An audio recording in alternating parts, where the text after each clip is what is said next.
Monday morning. I'm writing music in my studio. Like every day for years, I'm thinking with my ear. I notice that the left speaker seems to be producing strange artifacts.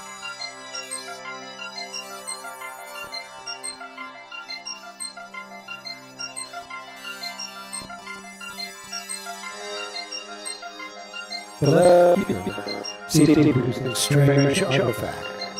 Weird extra pitches, buzzing. Weird extra pitches and buzzing. Weird extra pitches and buzzing. Weird extra pitches and buzzing. Weird extra pitches and buzzing. Weird extra pitches. I can play electronics as well as anyone. So it puts me in a place to communicate. I mean, I really feel like it's all about how do I get in a position where what I'm saying is, here is something beautiful. I hope that you can enjoy it. And part of the thing is for me to be on stage and do it. And I also think that, you know, one of the things that I learned when I was playing rock and roll and playing jazz was that it was great to be able to kind of sit in with the band and sort of have your role that you played. But at some point, if you really were trying to communicate your own ideas, you had to be able to get up and do it yourself without all the support that you have of having, you know, someone take care of the bass line and someone take care of the rhythm part. You got to be able to just get up and say, okay, here's what it is. And this is stripped down the bare naked truth.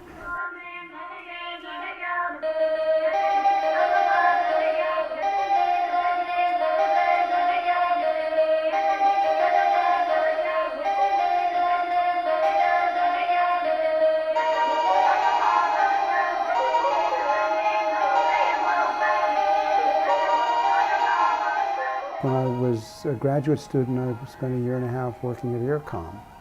And when I left, it was partially because Boulez finally said, you know, you're too American, you should go back to America. And I think at first I took offense, and I thought, oh, he's right. And it was actually out of response to, I'd done the first performance on the first digital synthesizer they had designed at IRCOM. And he called me in to ask what I thought should happen with it. And I said, oh, well, it's obvious. You should make this available to 15-year-olds. And they will do things that you can't imagine and things that I can't. I was 30 at the time. Things that I can't imagine, things that you can't imagine. This will be what they learn to make music on.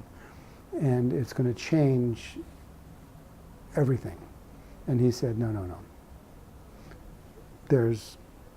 I know, you know, it should go to Pierre, it should go to Luciano, it should go to Heinz Werner Henze, it should go to Karl Heinz, and to Jean-Claude, and those were the people who were going to make real music on it.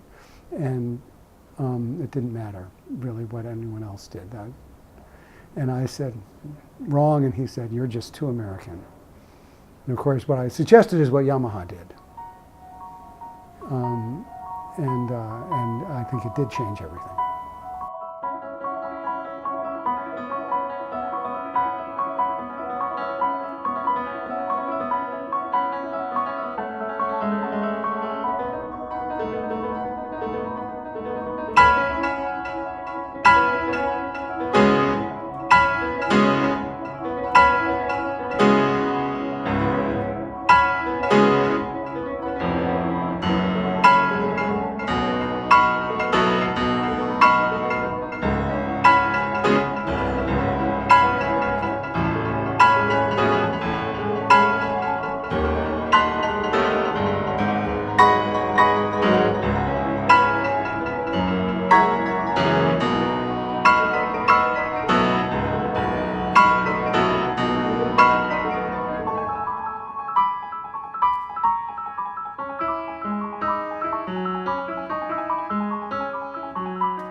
Someone told me about a synclavier, so I sold my analog gear and got a synclavier for about $10,000, which I convinced the bank that it was like investing in a violin. It was just going to gain value, and boy, was I wrong.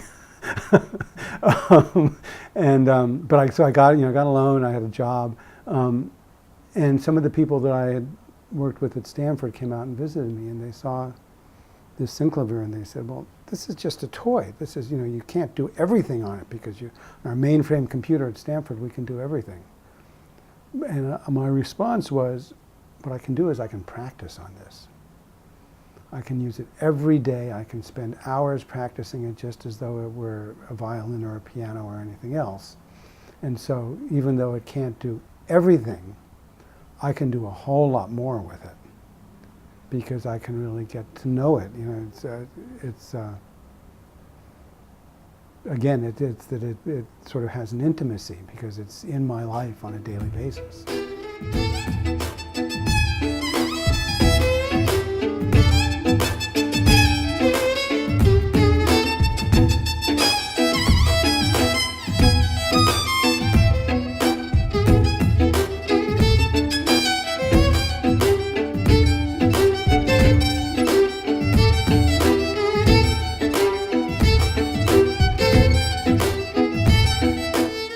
I think I always think of electronics and technology as being a little gloss of magic on the sound. We all know that you can get anything out of loudspeakers, right? You can make any kind of sound that you want, but if somehow you have a live player and the speakers are doing something that just makes it so that what the player is doing isn't really possible, then that's really kind of exciting for an audience.